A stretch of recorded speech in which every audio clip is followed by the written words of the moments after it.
Oh, I could never do it. But, there's these improv people are very talented. Yeah. They do things I could never do.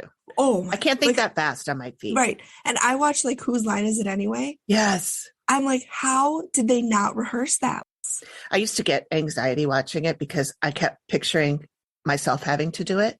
Mm-hmm. And then I just had to go, you know what? You're not on stage. Right. You're not, and you never have to get up on stage if you don't want to. Mm-hmm. Just sit back and watch other people do it and relax. Yeah. And now I like it.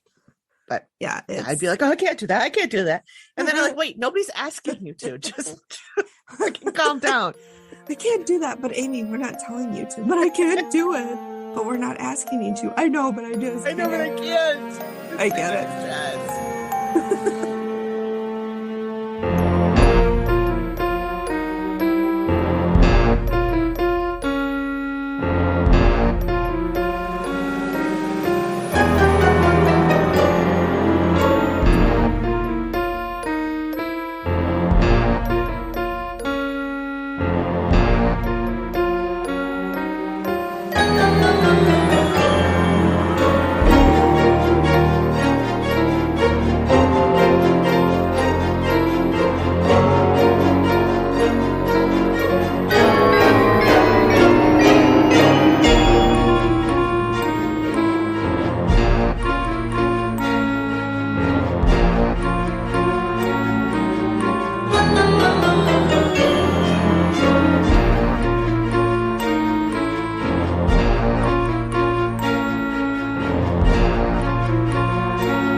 Welcome, friends, to The Activity Continues.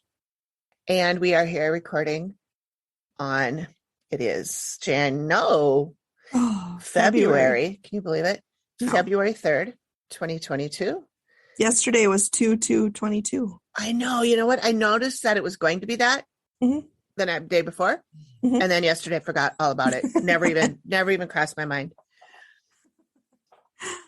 This is our 4th episode. And this week we decided to go with the theme of episodes that take place in the South. So we both did that. Yep. All right.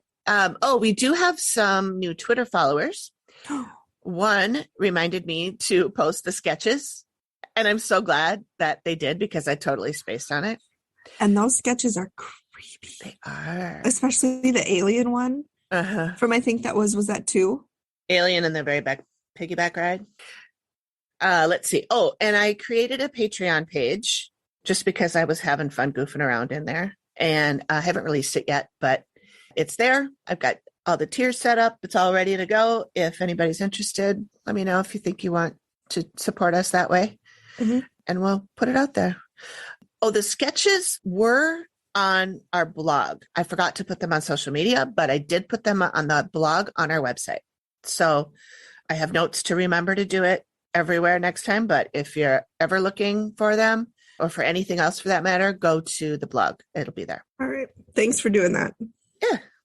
And then I also uploaded video versions of the show on YouTube if you'd rather listen to us there. They're not actual robust videos. It's just our logo and then the audio. They're automatically made by the host. Mm-hmm. Our host is Red Circle. And then I just can upload them. And then in the future, and especially if we end up doing a Patreon page, then we'll do videos of our Zooms. I'll put those up. Okay. I've already got one of them edited. I just haven't put it up yet. So they take a really long time. Mm-hmm. And I do them for my other podcast for Volstead Land. And they take days to make, and we get 3 views. So it's not worth it. Yeah. So if people want it, we'll do it, but I'm not going to do it if no one's going to watch them. Right. And if you do, let me know and I won't wear my Snuggie to record. Well, if we do, I want to pull these out too and do these. True. So.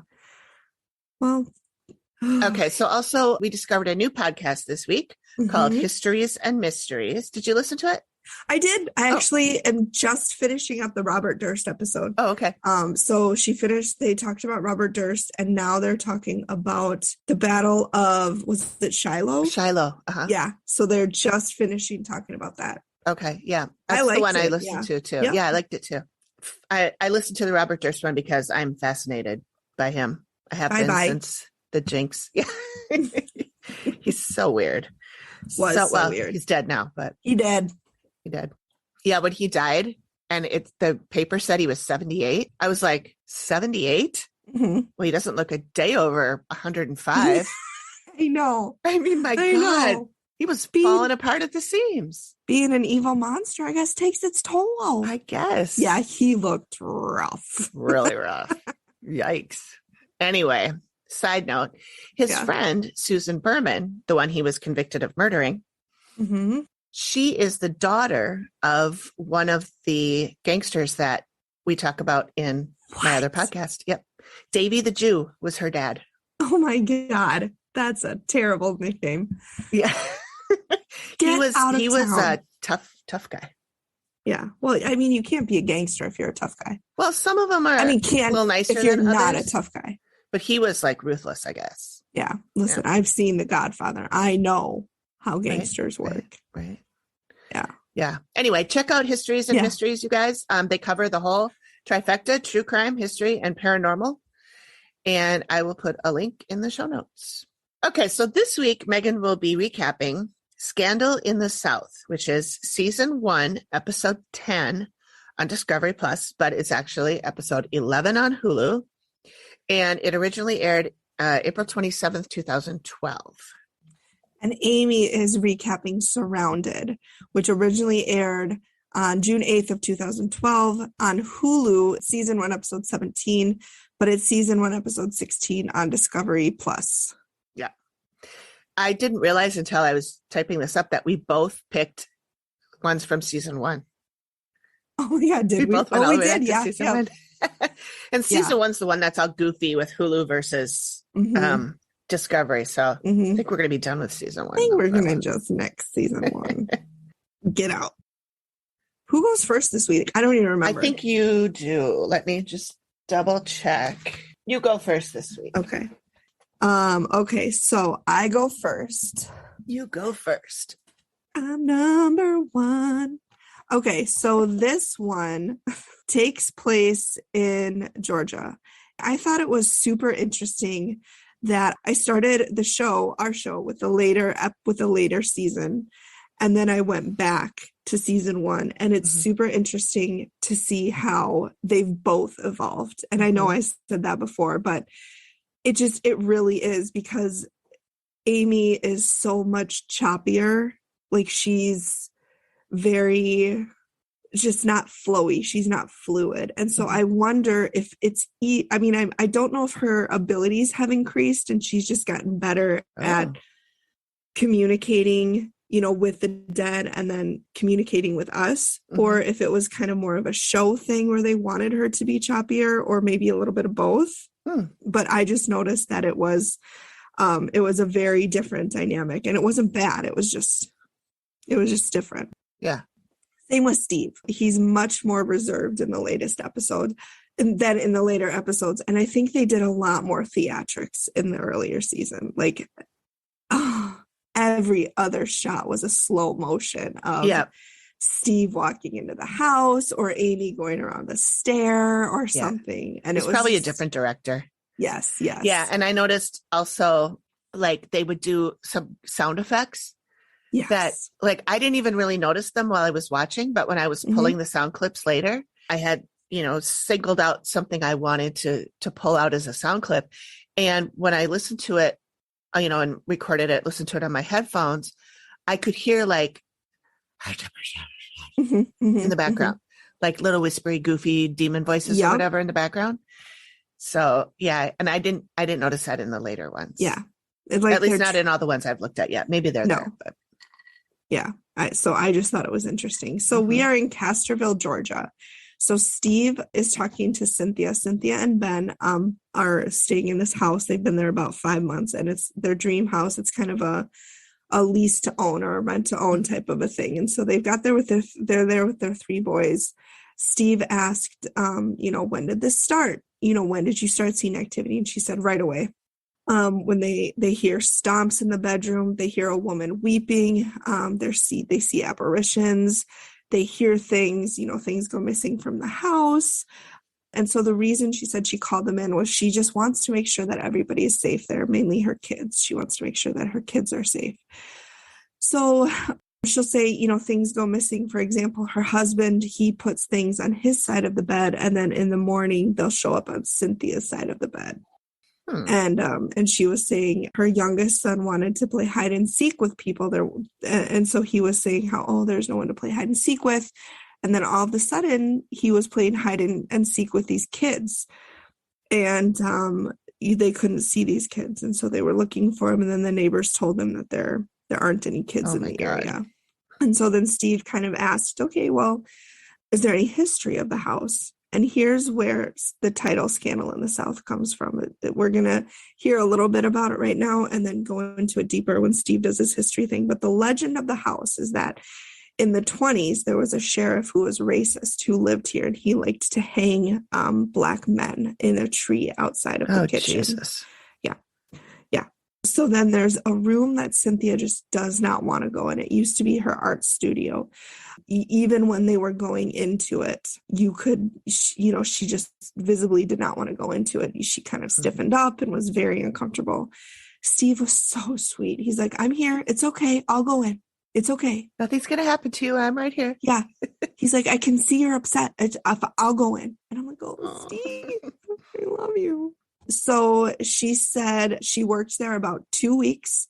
And she said, and then all of a sudden her heart would start racing. Her face would get flushed. She couldn't breathe, and she just had to get out. Oh, God. And she said she felt like something was over her shoulder telling her to get out of there, saying, this is my space. You need to go somewhere else. And that there's something right over my shoulder just saying, get out of here. You're in my way. You're in my space. This is mine, and you need to go somewhere else. And then they go to the staircase, not the show with Michael Peterson. My favorite, Not a Murder. Yeah. Team Owl. She said everybody who is on the staircase or is around the staircase says they feel like there's somebody there with you. She said the hair on your arms will stand up. And she said it feels like a woman, like it has feminine energy. And she said you feel sad. The energy is very sad feeling, and so it kind of affects you. And then they go into the bedroom, and Cynthia says there's a large figure that appears in her bedroom. And Steve asks, well, does it appear when you're awake or does it wake you up? And she said, no, it wakes you up. And then she gets, this is so creepy. She said, if she's asleep and she has skin exposed, she said the entity will touch her. And she said it's like an ice cold touch on her skin, or she said she gets pet by him. And No, thank you. No, that's a hard listen. Again, consent, people, even if you're a ghost. Listen, if ghosts are listening, consent, okay? Consent is put that on a pillow or like a craft project or something. Yeah. So then we go to Steve and Ben. They're not in a garage, but they are outside. So, okay. And so Ben said when they first moved in, he fell asleep on the sofa, and he said he woke up in the middle of the night. There was a large 6-foot guy standing over him, and he said it gave him the chills, and he totally got creeped out by it, which, yeah. Same. And he said, Ben said that he's worried that if Cynthia's getting touched, it's going to roll over to the kids, and it's going to, start doing things to the kids, which totally. Mm-hmm. This is so neat. And this is going to come back in the reveal. But Ben said he had a dream that he was talking to the guy, the large 6-foot guy. He said he dreamt he was sitting down with him having coffee. And he said the guy told him that the house that they're in right now is not the original house. Oh. Yeah. So Ben said he used to do a lot of landscaping, and he worked in a lot of cemeteries. And so he kind of, got a feel for the ground, or how the ground is supposed to feel. Uh-huh. And he said the house, the ground at the house feels hollow. It feels like there's nothing there. Oh, weird. That's super weird. Yeah. So then I'm not quite sure they didn't really go into detail on this, but he said they're meeting with Cynthia's former tenant.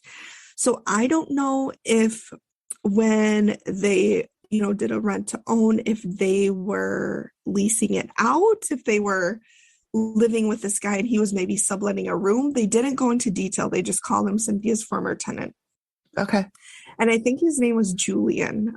They didn't do a name flash across the screen, but he said after his first time being at the house all day by himself, he heard a really loud thud, and he looked around and he couldn't find anything. He couldn't find where it came from, couldn't find what caused it.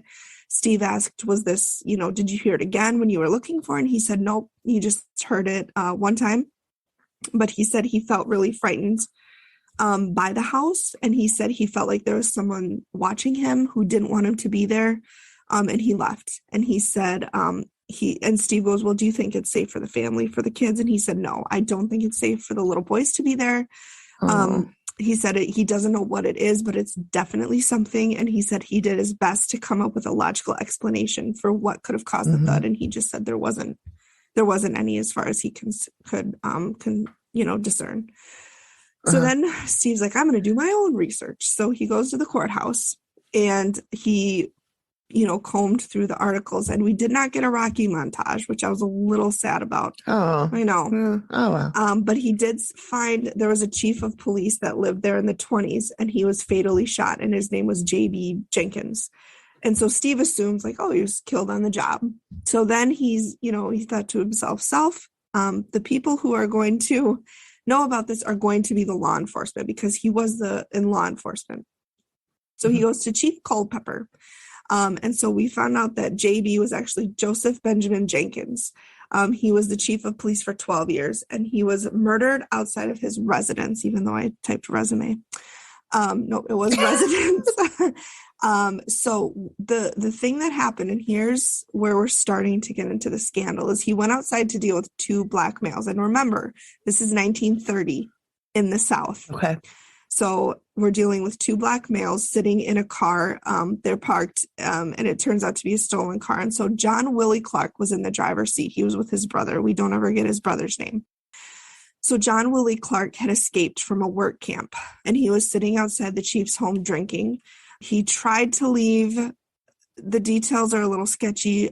Jenkins pulled him out of the car. Jenkins had a gun. He was at his house. He had a gun. They both reached for the gun. A fight ensued, and then a round went off accidentally, either accidentally or on purpose. Accidentally, we don't know. And it went into the chief's eye and his brain, killing him instantly. So then, Yikes. so white man killed by a black man probably is not going to go over well, and it doesn't. So John Willie ran. There was a manhunt for him. They put up $1,000 reward, which again, this is 1930 in the Depression. So that's a lot of money. So they found him and they shot him in the leg. He was given medical attention, and then he was given treatment, and then he went to jail. 40 to 50 people went to the jail wearing masks, is what the historian said. I'm going to assume they were masks of a certain color. Right. In a vaguely triangular shape at the top. Exactly. They opened his cell. They told him to come with them. They bound him. And the next morning he was found hanged. And I sent you a picture. I don't know if you want to put that.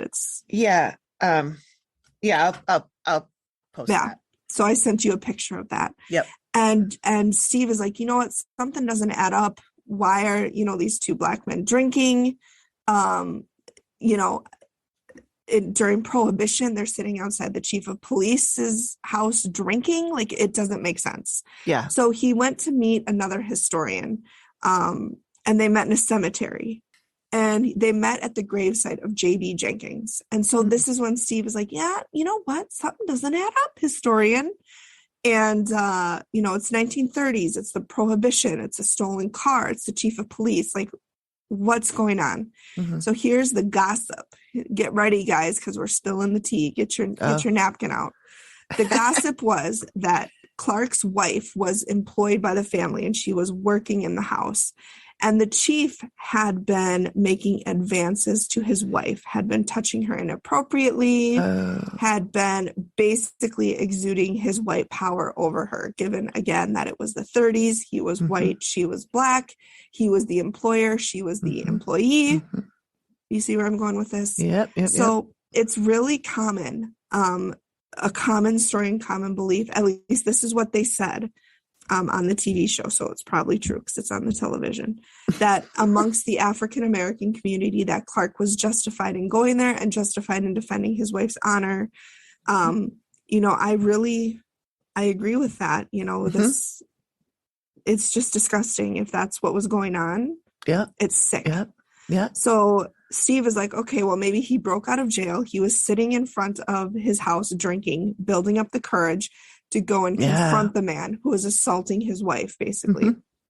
And so then Steve said, well, how would it have looked for a white police chief to be coming on to a black woman? And the historian was like, oh, it would have been scandalous. Like, yes, it Hence probably the would title. have. Yep. Look at that. So then we see Amy, and we see her in a car before she gets to the property. And she says she talks about going into a meditative state. She said she calls it opening up because she opens herself up to receive information from the dead. And you and I have talked about this. Like, she starts it a couple of days beforehand. And she said there's a big guy, maybe 6 feet or taller, and he's standing by 2 graves. And here's where when I mentioned earlier that she's very choppy, because in the later episodes, she's more like speaking in full sentences. Like, I'm seeing a man and he's telling me that he's upset, and I'm seeing a woman and she's telling me this. And here it's just like bits and pieces. And so it's very discombobulated. I think she kind of like just says stuff as she feels it. Like and sometimes she'll say like a sentence that it seems like out of place, and Matt will be like, what are you talking about? And I think that sometimes that's just because that's what she heard. And so she just repeats it.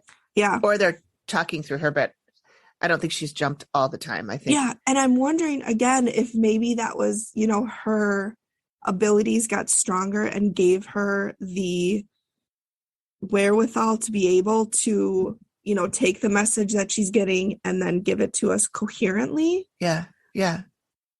But again, I don't know. It probably is. She's probably just, I mean, she's been doing it for however many years now. She's freaking amazing. Amy Allen, I love you. So she said the dead are upset, and she said she's seen young people, she's seen children, and she said they're running and hiding.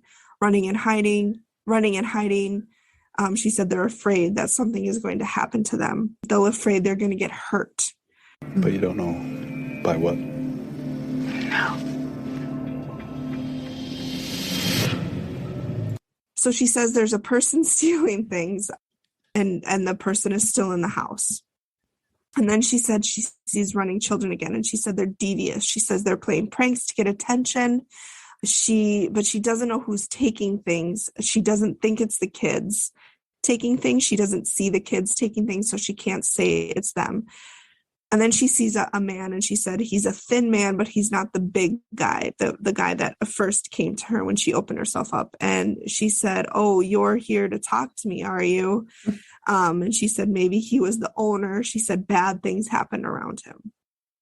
And then she said she sees a female involved, and she said her head was messed up mentally, like maybe she had depression. And she said she would go outside in the garden and just cry. And so, yeah. She said there's a lot of energy here, but its energy isn't being revealed. And she said that's frustrating her. And then they cut to a clip of her off, you know, sitting, talking to us and saying, sometimes when an entity knows she's in the vicinity, it tries to obstruct her senses. It tries to prevent her from being affected or being contacted by the dead. It doesn't want her to know what happened there. And then she feels a male figure, a dark figure, and she said he doesn't want anyone to know about him, so he hides. He was seen by people, and she said that was bad that he was seen. He didn't want to be seen. So then she goes, you know, outside, and, you know, how did the dead interact? She said noises. There are a lot of noises, and the noises are all from the kids. So she said stomps, they knock things over, going on the stairs, the floors, any noises like that. She said, and she also thinks that they're the ones who make things move. And then she sees another man who's pale, wearing a nice suit. She said he's a little threatened, and she said he was a tyrant and very controlling in life. And she uses the word tyrant or tyrannical over and over again. And then she said she could hear screaming outside. She said it's taking place outside. She sees somebody drinking. She sees a lot of people scattering. And then she said she sees someone with a neck wound, and she takes her hand and like all over here, she's saying, and just describes her whole neck. And then she said there's a woman coming forward who worked at the house. And she said she took care of everybody. She ran the house. And she said she wants Amy to follow her. So Amy starts following her into another room. Oh, weird. Yeah. I don't know if I do that. She said there's lots of drama between a man and a woman, between the thin man and a woman. And she said the woman wanted to get out of the situation she was in. She said she didn't want to have sex with him. She hated him and she was repulsed by him. And the thought of doing anything with him was just repulsive to this woman. Oh my God. Heavy. This is a heavy one. Yeah. So then we go to the reveal, after the sketches. And she's this isn't as staged as it is in the later ones where it's like, Amy, is this what you saw? Yes, this is what I saw. So in this one, it's very, you can see her giving him instructions like, oh, his eye was more rounded here. Or, so it's. She does that again in the later ones too. Oh, does she? Mm-hmm. Good. So she said the first thing that she ran into were the kids. She said there's 2 kids, a boy and a girl. She said they like to make noise, especially on the stairwell. It's like playing for them. And then Cynthia tells the story of her son, saying nobody would play hide and seek with him. And then they heard the giggling children. Then she said there was super children are just children ghosts are just the worst. They are very creepy. Or like you said before, because sometimes they're not children. They're just other things that are projecting themselves as children so that we feel a little bit safer around them. Other bad things that are projecting themselves because people tend to trust children and, the kids can't do anything. Yeah. They're just kids. They're not kids. So he said the thin man has issues with women. He likes to control them. He likes to intimidate them. And he couldn't intimidate Amy. And so he was kind of pissed about that because she was like, not having it, not taking his shit. Good for you, Amy. You don't take that shit from those ghost men. Cynthia says the women in the house are a lot more affected than the man. And that's when she talked about her studio. And then Steve clarified the legend of the racist sheriff. And he said, legends, there's always a little bit of truth in them. Mm-hmm. And so then that's when he talked about, Joseph Benjamin Jenkins and John Willie Clark and all of that information. Mm-hmm. So then Amy talked about the sad woman that she came in contact with. And she said there was a relationship between the thin man and her. Mm-hmm. She said she felt enslaved by him. Mm-hmm. That was a quote that Amy said. And she said she didn't want to be intimate with him. Mm-hmm. And then that's when Cynthia tells Amy about being touched in her sleep. And she said, is that him? And Amy said, no, that's the entity that can steal things and that moves things and steals things. She said, that's him. And he can interact with her. And she said, that's a little dangerous that he has that much power to be able to touch things. Here's the cool part. So do you remember when Ben said he had a dream where he sat with a guy and had coffee? Yep. So this guy is the other entity who's a sweetheart. His name is Big J. Oh. And he's a caretaker and he doesn't like the klepto. He doesn't like the thin man. He is a good guy. He's there to protect them. He's there to just watch over them. Uh-huh. And so that Ben talks about the dream he had. And so Amy shows the picture, and that's one of the other, the sketches that I showed you. Yep. And Ben tapped it and he said, that's him. He said, I'll never forget those eyes. Oh. That's the man that I had coffee with. Yeah. That's the guy I had coffee with. Yes. And it's just, and you can see Ben and Cynthia are so relieved to know that they're not crazy, to know that. Well, and that somebody's looking out for them. Mm-hmm. And so then Steve is like, is this worth buying? Like, should they cut their losses and leave?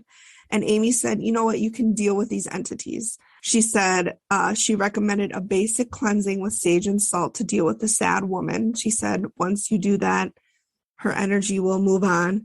The children, with all of the cleansing, with all of the sage and everything, she said they will decide to leave just on their own.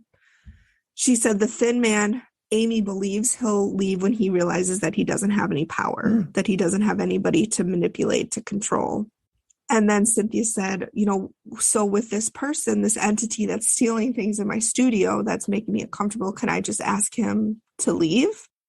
And Amy said, nope, that's when you're going to want to take Big J with you into the studio. Oh. And she said, you're going to want to ask, say, hey, Big J, I'm going into the studio. Please come with me and protect me. Oh. I know. I love that visual. I know.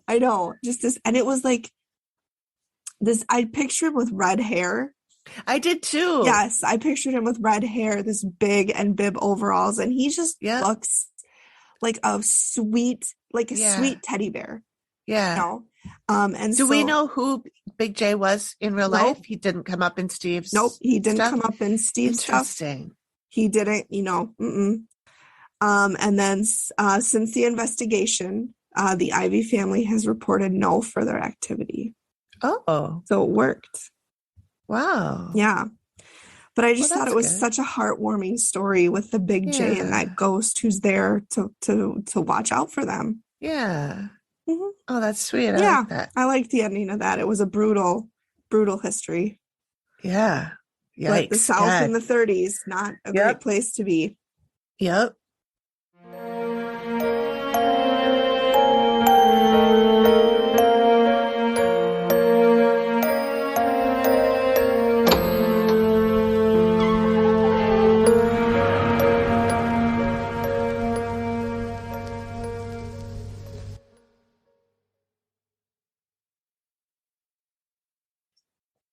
All right.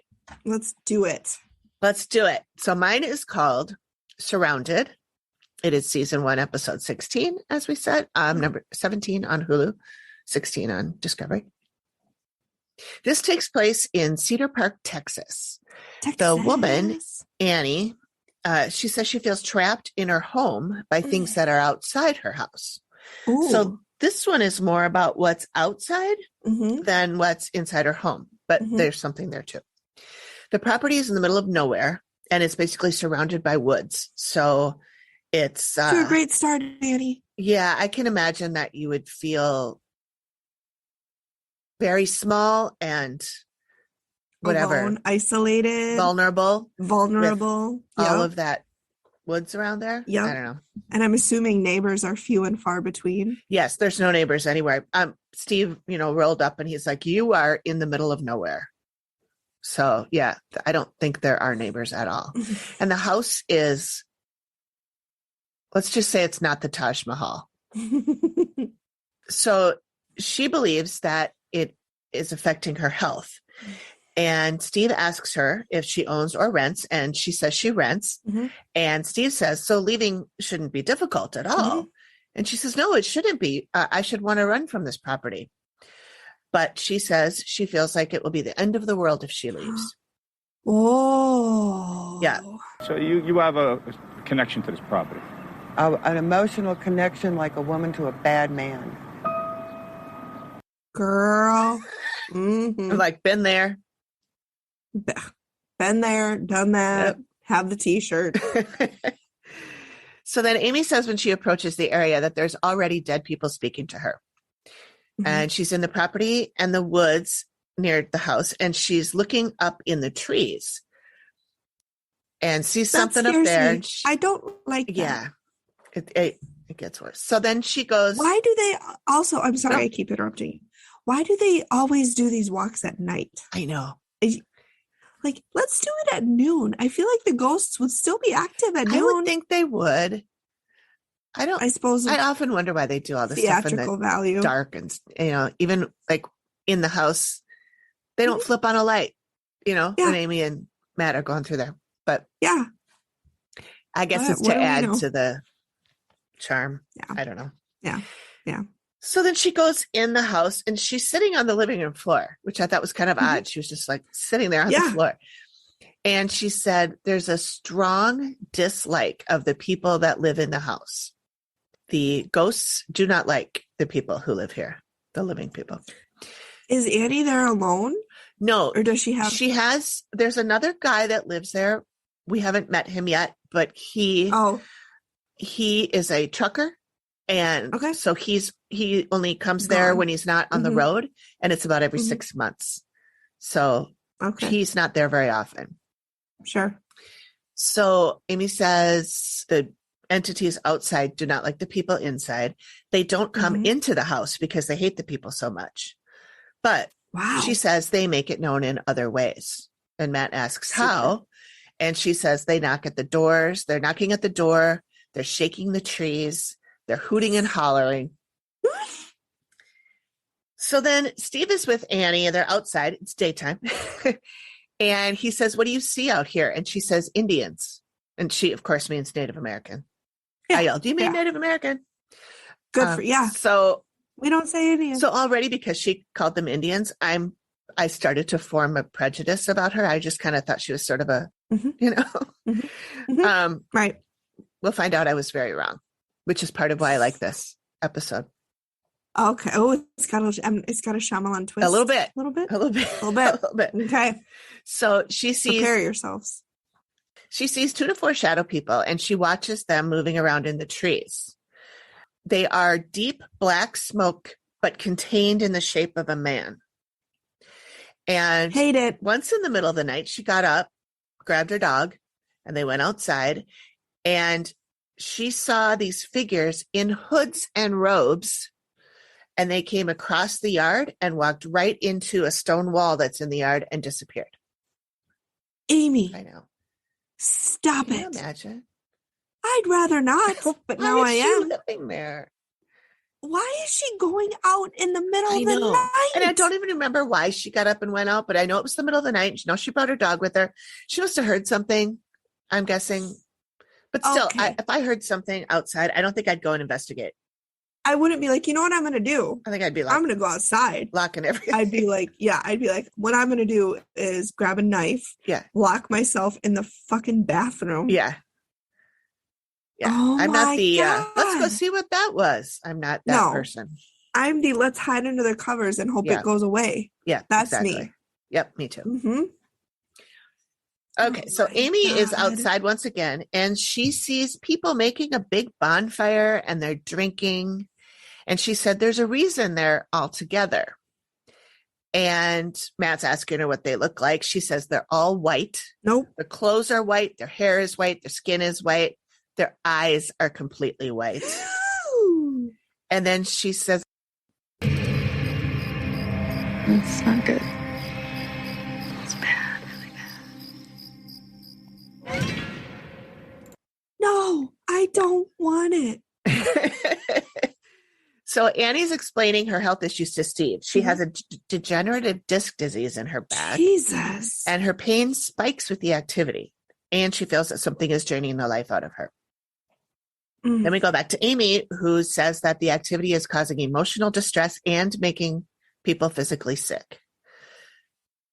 So now Annie is in the dining room with Steve, and she's describing a man that she often sees in the corner. He's medium height, a rotund guy with a ruddy complexion, and she feels he's watching her. Then we cut to Amy in the dining room. She feels a thing standing there and points to the same corner that Annie's talking about. She looked for a second like she was being jumped, but she never said she was, so maybe she wasn't, but she kind of like something changed in her expression. And she starts to get a bit nervous, and then she says, Oh boy.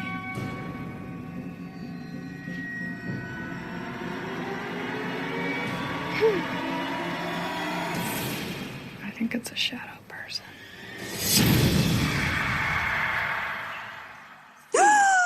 Amy, stop it. I don't want it. So she sees a living woman screaming at him, and she sees the person through the ghost. She sees through the living person's perspective, and we can only assume this is Annie. She says that she took a closer look and realized it was not a shadow person. It was just a dead man. Just a dead man. You know, run of the mill. Yeah. Just your average. Actually, he was, well, spoiler alert, he was just an average guy. So now Steve is talking to Joel. And then, as I explained, he's a trucker. He's only there about every 6 months. And when he said he was a trucker, I yelled at the TV. So he's a serial killer because, obviously. So I have to apologize to Joel for thinking that, because he's actually a really sweet guy. Sorry, Joel. We love you. Sorry, Joel. Hashtag truckers for life. Yeah. Yeah. So Joel is very worried about her. And when Steve asked, I thought this was funny. When Steve asked what he thought, when Annie told him about all the stuff that was going on, he said he thought it was hocus pocus. His dad. Like that's something different. That's witches, but that's okay. Yeah. Yeah. Who suck the lives out of children. Just kidding.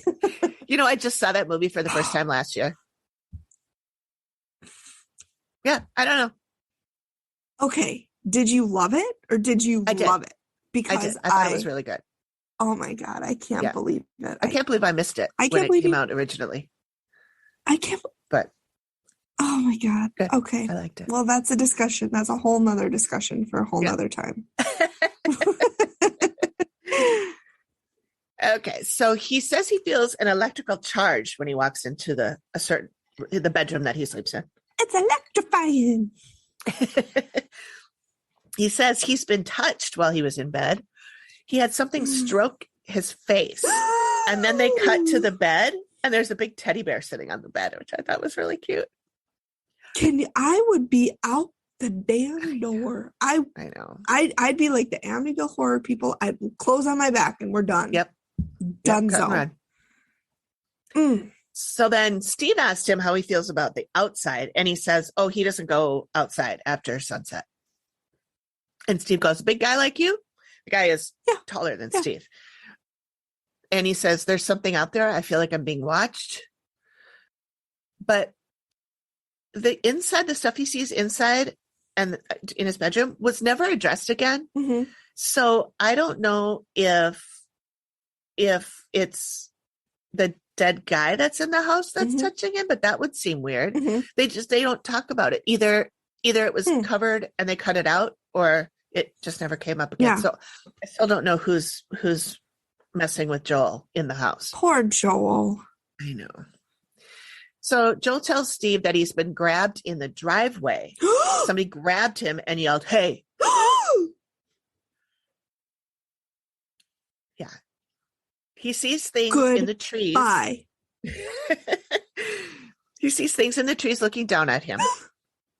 And Steve asked Joel to describe them. No, and he says I don't want to hear they're two-dimensional, not three-dimensional. They're two-dimensional, like a cutout of a human, like a cardboard cutout. Only the front and the back side. They have no facial features. And he says, but if you get close enough, you can see a mist. I'm like, why would you get close enough? Why are we going towards them? I don't think we're getting close. We should not be getting close to them. Farther. Bye-bye. Bye-bye. So he's worried they're going to come in the house. Yeah, no shit. We know now that they're not going to, but because Amy said they won't come in. They hate them. Does she ever say why they hate them? Does she get into that? Okay. Yeah, we get to that. Okay. Sorry. I'm jumping the gun. No, it's okay. So we cut to Amy, who says there's people in the trees, the ones she saw before. Matt asked her what the people in the trees look like. And she says, it's as if you drew them on a white piece of paper and then cut them out. They jump from tree to tree to tree, hollering and hollering. So the way she described them is just like how Joel described them as 2D, you know? So do we think, though, are they ghosts? Are they? Yes, they're dead people. They're dead people. Okay. Yeah. Okay. She doesn't know yet who they are. She's about to figure that out. But they make the trees shake and hit the house. They bang on the walls. They knock on the door and they make weird noises. And they do all this because they are disgusted by the people who live there. Oh my God. And at one point she sees them having a celebration, but it's not a good one, she says. I don't like it. Yeah. So now Steve's investigating in the town. He looks into the property history and finds that the last couple who lived there The husband died in 2001. Mhm. So Steve goes and speaks to the widow. Mhm. She says, it's really sad. Her husband died on their anniversary. Steve asks her if she has any experiences in the home. And she says the only thing she ever saw was on the night that he died, he came to her, hovering over her in bed, and she thought he was just making sure she was okay. And she never saw him again after that. Stop it. I know. That's sad. So wait, that part even gets sadder. But What? okay. So sorry. So Amy, we're going back to Amy, and she's talking about the dead guy, the one she saw in the dining room, which is The rotund. this guy. Mhm. She said he's wandering around. She keeps encountering him. He has a very strong attachment to this place, and he seems to be looking for something or someone. He's looking for her, and he doesn't know Looking she for his left. wife. Yeah. So that's sad. My God. I know. So Steve finds the original owner of the property. His name is S.C. Inman, and he talks to one of his descendants. One of his descendants' wife, Kathy. Mhm. Kathy has a photo of him, and he would take in orphaned boys and would give them room and board in exchange for work on the farm. Okay. There was a bunch of people who lived in this house. She shows them a picture of the house, but it's not the house that they live in now. Mhm. It's an older house that was there in like the 1860s or something. Mhm. And there were so many people that he took in, he couldn't keep them all in the house. So a lot of them slept on the Mhm. land Mhm. outside. Mhm. This man, he was also started the church nearby. He was a deacon Mhm. in the church nearby, and he died on the property. Okay, now we got back to Amy. She sees all these people sleeping on the ground. She Mhm. said sometimes they're sick. And she says, well, a long, long time ago, like 1860s, 1870s. And she says there's a church, but it's a barn, Mhm. and there are sermons sometimes. She sees a skinny guy digging a grave, and she said he's not a pleasant person. That escalated. He killed someone and buried them in the shallow grave. Wow. Then Steve meets with historian Mike Cox, and Steve says the people who, he tells the guy, the people who live there see people in robes and hoods. What What do you could make of that? be? And the guy goes, well, there was a lot of Klan activity right in this area, and they were very violent. And the guy says, they do anything short of murder, and sometimes murder. And I'm like, so anything. everything. Yeah. They burn down houses and churches. Okay. By saying Uh, the Klan and they were very violent, that's sort of redundant. Like, Yeah. there's really no clans who are like, you know what? I'm just going to be a very passive aggressive. Yeah. I don't know anything about a Klansman. peaceful Klan. I've never heard about that. Not that I'm very well versed in clans, but Yeah. I think we just know they're evil. oh, So I don't then, like it. That's my No, phrase, because I don't like it. I don't like it. So Amy then sees what the paper people in the trees looked like when they were alive. Mhm. Okay. Guess what? They were in robes, Jesus Christ. and they burned down the house, the original house. Are either one of the people in the house of non-white? No, they're both white. They're both white. So why would Yeah. they hate them? So she says they had what she called uncomfortable gatherings, and they want to burn this house down because, again, they don't like the people. Mhm. So she has a sketch done, and she only has the one, and it's of the man digging the grave. That's the one that she's worried about the most. I don't know if there was a second sketch and they just didn't show it, because there were, I thought maybe she would have sketched the guy in the dining One room, of them. but either she didn't or they cut it. I don't know. So here we are at the reveal. They are sitting outside on a picnic table. Oh, festive. That's fun. And Amy talked a lot about seeing scattered bones, animal and human, all over the place. And she kept hearing the word cemetery, cemetery over and over. Steve confirms that the Native Americans inhabited the property. They lived there and buried their dead there. Mhm. And Annie explains how she's been seeing the Native Americans for years. Mhm. Amy described seeing the man in the house, in the dining room, and seeing it through Annie's eyes, and that she is extremely angry, yelling at him, screaming and yelling at him, at what appeared to be a shadow person, but it's not. It's just a dead man. And she describes him as stocky and chubby, with chubby face. And Annie says, that's my guy. Steve explains about the man who died in the house on their anniversary and that the wife saw him floating above her, not in his sick state, but as he was. And Steve shows the picture, and Annie and Joel both say, yep, that's him. And they've both seen him, even though Joel didn't mention that, but he's like, yep, that's him. But they're more sad for him than anything. It's not, and Amy says he is unaware that he is scaring people and he poses no harm. Then Amy mentions the church that she saw, and Steve talks about the orphan boys that this Inman guy would take in and how they would sleep on the ground. And Amy says, wow, no wonder there are so many of them. He pulls out the photo of Inman, and Joel does one of those eyes, And Steve notes the reaction and says, asks what's up. And he goes, I've seen that guy before. Joel is just losing it. And he says, it's the guy that grabbed him in the driveway and yelled, hey, at him. Who is this guy again? He is the guy that started the church.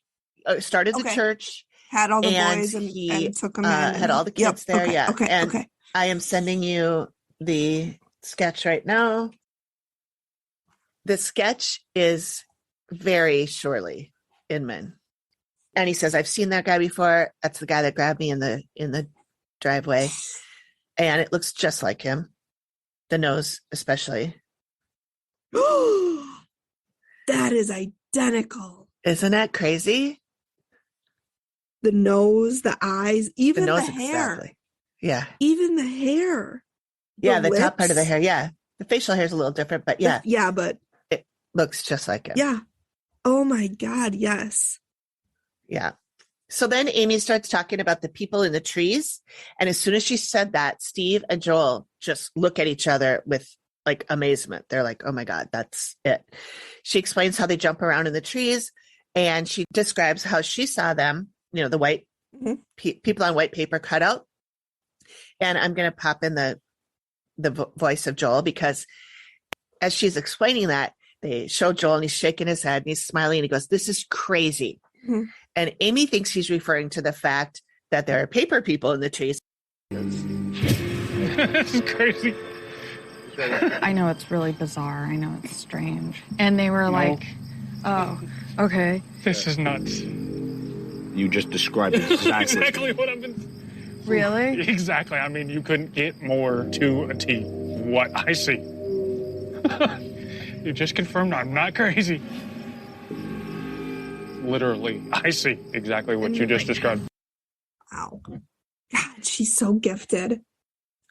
So I love that he was like validated, Yes. That, I think a lot of them are. I mean, half the time, these people, I'm sure they tell their friends, their family, like, oh my God, my house is haunted. And they're like, yeah, sure, Jan. Well, you been boozing? Yeah. So to have somebody come in who has these gifts, who can see them, I'm sure is just so reassuring. Yes, I know. So Amy and Joel talk about how hard it was to explain, to describe these things. And they're both like, yeah, I know. I felt like they were bonding over, I know, right? So then Amy described how she saw them when they were real people, all in white at a bonfire. That quote wasn't good. Steve explains how in the 1920s, the Klan were very active here. She had seen them burning down a house, and she says they want to burn down this house. And she says, reason being, they're disgusted by you. So here's where Annie says, could the fact that I did a lot of civil rights work in the 60s have anything? Yeah, they probably are really repulsed by that. Oh my God. I know. See, here I'm thinking they were like, they're hippies. Yeah. Or she is anyway. Yep. She just didn't look like somebody to me that would have done civil rights work in the 60s. So yeah, that's why they hate her. Because she's an anti-racist. Even in death, they're so full of hate. Right. I know. That's gotta be exhausting. Yeah. You're so full of hate that it just consumes you even after you're gone. Yeah. When you're supposed to be at ease and at peace.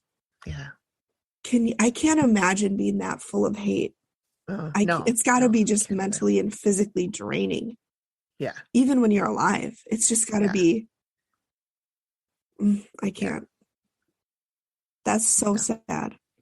Yeah. So they talk about, the house possibly burning down, and Amy says they'll make it look like an accident with like shorting wires and stuff. And Steve lets Amy know that they have seen light bulbs burst on their own. And so Amy says they're just as dangerous now as they were in life. And then they play the should I say or should I go now? Mm-hmm. And Amy says, I would probably move. Wow. She said, the reason is there's so much here, and you have the KKK and so many people that may be able to accomplish their mission, which frightens me for you. Mm-hmm. Steve asks if they're going to move. Annie says yes. Joel says, will her health get better if she leaves? And Amy says yes. So the update, since the investigation, this is a quote. Since the investigation, Annie has begun packing up her possessions and is looking for a new home. The sightings of the paper people have increased. Jesus Christ. Yeah. So they haven't met yet, or they haven't left yet. They probably have now. 10 years later, 10 years, yeah. Are Joel and Amy like married? No, they're just roommates. No, he describes her as like a stepmother. Oh, to him. Okay. Yeah, they're just friends. Oh my! She's a bit older than him. I would assume if she would say civil rights in the 60s. Yeah, she's probably in her 60s, 50s, late 50s, and he's probably 30s. Oh mid-30s. My God! Yeah. So that one had a lot of things. We had the poor sweet ghost, like you had sweet ghost, but yours wasn't sad. Yours was good. That was so scary. So when you go to sleep tonight, think about Big J. Yes. And not the paper people. Well, yeah, they would hate me. I lived in the Middle East. Yeah. Oh, they'd hate me. I dated a Middle Eastern man. Yeah. They would not like that. That's and when you said it increased, my stomach dropped. I got legit scared. Thanks for joining us for another episode of The Activity Continues. We hope you will join us next time when we cover a couple more episodes, and hit us up with which ones you would like us to talk about if you have any preferences. And join us next time when the activity continues.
I hope that's okay. That's perfectly fine. I did a little improv. It all circles back. The Activity Continues is produced by me, Amy, at Collected Sounds Media, and it is part of the independent Collected Sounds podcast network. Thanks for listening. Nailed it.